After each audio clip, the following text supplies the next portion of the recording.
You think you're so powerful. I look at you and you make me laugh. Your arrogance makes me laugh. You think you are so powerful and you think you are untouchable. But we will teach you. The Filipino people will teach you where your power comes from. Mga kababayan, ipinapakita, napakaganda ng mga ito na nasa Kongreso ngayon kung sino ang mga hindi dapat bibigyan ng tiwala dahil mga abusado at hindi marunong gumamit ng poder nila. Huwag ninyo silang bobotohin. Tanggalin natin ang karapatan na yan. Tanggalin natin ang kapangyarihan na yan sa kanila. Mga abusado sila. This freedom of expression, this is the bloodline of a democracy.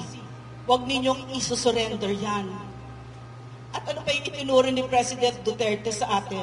Ang itinuro niya, my favorite quote of President Duterte, hindi kayo special. Mga trabahante lang kayo sa gobyerno. Kami ang nagpapasweldo sa inyo. So we are recalibrating that relationship right now. Pinapaalala natin sa mga opisyal natin sa gobyerno that this is a government of the people, by the people, for the people.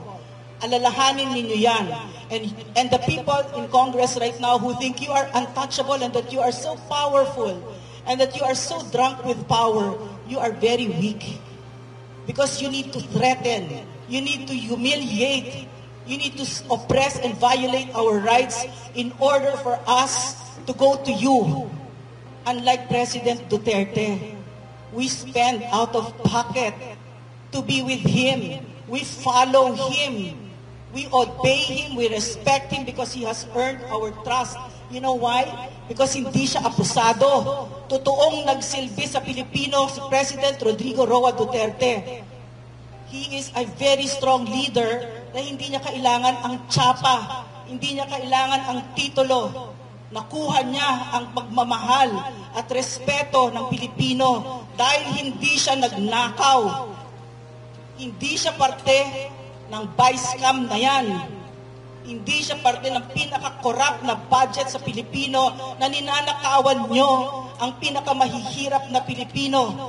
Corruption kills. Ang dami na ninyong pinatay.